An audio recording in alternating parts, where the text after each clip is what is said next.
מסמל גם את תחילת האביב. הוא הזדמנות מצוינת לרענון ושיפוץ הבית. אבל מסתבר ששיפוץ לא חייב לקחת חודשים. היום ניתן לבצע שיפוץ ב-72 שעות בלבד. לא מאמינים. חכו עד שתשמעו את אביב קופלר. שלום לך. שלום וברכה. הבטחתי 72 שעות, תגידי שזה נכון.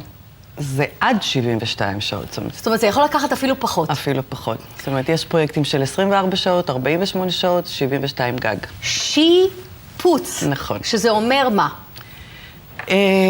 ב-24 שעות יש התחייבות של צביעה של כל הבית, כל החללים, עד 140 מטר, פלוס שדרוג של חדר אחד קומפלט.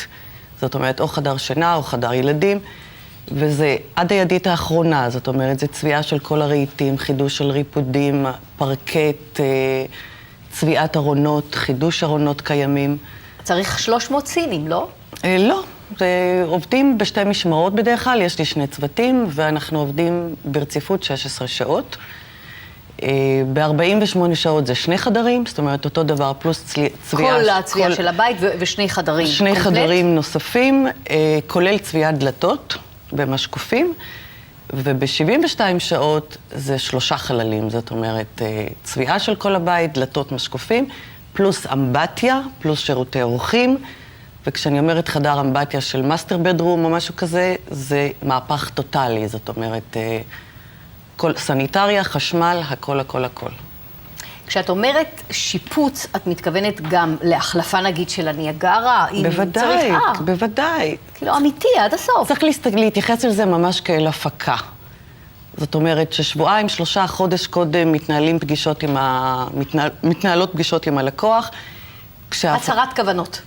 זה לא רק הצהרת כוונות, זה כבר הנגרות מוכנה, זאת אומרת, אם מחליטים להחליף מטבח או לשדרג מטבח, המטבח מוכן, הנגרות מוכנה, יש האלומיניום מוכן, הכלים הסניטריים מוכנים. זאת אומרת, כשהתחלתי ב-7 בבוקר ביום ראשון, זה אומר שב-8 כבר הכל נמצא בתוך האתר. ובעלי הבית מן הסתם לא יכולים להיות בתוך הבית בזמן שהשיפוץ מבוצע. מאוד תלוי, מאוד תלוי. לא, מאוד מאוד תלוי. אני חייבת להגיד שעד היום היה לי רק זוג אחד שיצא באמת לצימר שישי-שבת, ועשינו מהפך חמישי-שישי-שבת. אבל המון אנשים רוצים להיות נוכחים, זאת אומרת, להיות מאוד מאוד מעורבים. גם אם הם מסכמים מראש כל גוונים והכל, הם רוצים להיות נוכחים ולראות באמת אז בואי תסבירי לי איך זה עובד. מתכוון. הקמת מיזם, דרך אגב, איך זה עלה לך לראש, איך זה הגיע לכדי ביצוע, זה שיגעון. כן, אני באה מתחום של עיצוב פנים ואומנות, והזדמן, פשוט נפלה לי ידיים מספרה בשנה שעברה. והוא אמר, תקשיבי, אני לא רוצה לסגור את המספרה לכל כך הרבה ימים. אני מוכן לסגור את המספרה רק ביום ראשון. אמרתי, בסדר, אתגר. הכל היה מוכן, כמובן, כל החומרים, הכל היה מוכן. קיבלנו מפתחות ביום שישי ב-3 אחר הצהריים, וביום ראשון ב-10 בלילה כבר היינו בניקיונות. זאת אומרת, עבדנו סביב השעון, שישי עד מאוחר, כל שבת וראשון עד 10 ואז בלילה. הבנת שיש לך בעצם איזה סוג של ביצת זהב ביד. אמרתי, יש פה איזשהו סטארט-אפ, יש פה איזשהו מיזם שניתן לביצוע. עכשיו, תוסיפי לזה את כל התחושות בדרך כלל שיש לאנשים, שיפוץ, בלגן, כאבי ראש. זאת אומרת, עכשיו נתחיל מהפך בבית ותינופת, ואיפה נשים את הילדים ואיפה נהיה, והרבה מתייאשים ולא עושים את זה. ולכן אמרתי, צאו לצימר, שישי-שבת, צאו לצימר באמצע השבוע ליומיים, או לא. איך לא חשבו על זה קודם? יפה. אז בואי תספרי לי, השיפוץ הוא בעצם מתואם הרבה זמן קודם. רק העבודה מתבצעת, מה שנקרא, בספידי גונזלס. נכון מאוד. זאת אומרת שאת מבלה שבועות או איקס זמן, תלוי בסדר גודל השיפוץ, עם בעלי הבית, בבחירה של החומרים, הרהיטים.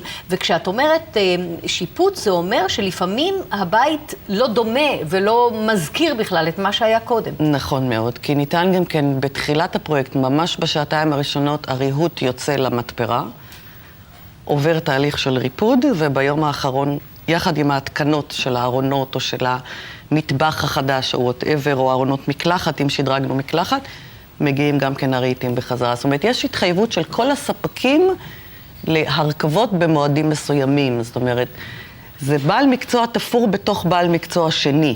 ואלה אנשים מן הסתם מאוד מיומנים וזריזים. מאוד מיומנים ומאוד מאוד מקצועיים, וכשיש את ההתחייבות ב-11 אתה יכול להתחיל את הפרקט כי הנגר כבר סיים, אז ב-11 אתה מתחיל את הפרקט. כן, צריך שעון שוויצרי והכל עובד כמו בצבא. כן. מסקרן אותי, כי עכשיו יש מין טרנד כזה של גם מחזור וגם פחות לקנות, הצרכנות הבלתי מבוקרת הזאת, אלא יותר להשתמש ולשנות ולצבוע וללטש דברים שהיו פעם. את מרגישה את זה גם בשטח? אנשים מאוד, צובעים ומשנים מאוד, רהיטים מאוד. ונותנים להם גוון אחר? מאוד, או הולכים מאוד. וקונים חדש? לא, תלוי גם באיזה גילאים. זאת אומרת, החבר'ה הצעירים דווקא מעדיפים לקנות חדש. וכשעוברים ככה את גיל 35-40, נקשרים לפריטים מסוימים בבית. ואנחנו פשוט משמרים אותם. אני מאוד בעד אפילו את המטבח פורמייקה בין ה-25 שנה, לא לפרק ולהחליף. זאת אומרת, אפשר לשדרג אותו, אפשר לצבוע אותו, אפשר פשוט את הלייאאוט. זאת אומרת שכשאת יושבת עם בעלי הבית, את נותנת להם עצות איך לא להוציא יותר מדי או כסף מיותר, אלא להשתמש במה שיש, כי זה ממילא ייראה אחרת לגמרי. לשמר את הקיים ואפילו לתת לו תפקיד אחר. זאת אומרת, הוא יכול לקבל מיקום אחר, הוא יכול לקבל גוון אחר, זה משרת אותך למטרה אחרת, אבל שזה יישאר בבית. אז אם אתם רוצים לשפץ את הבית, מן המסד ועד הטפחות, ואין לכם חשק לכל הבלגן, 72 עד גג, וגמרנו. אביב, תודה רבה. בבקשה.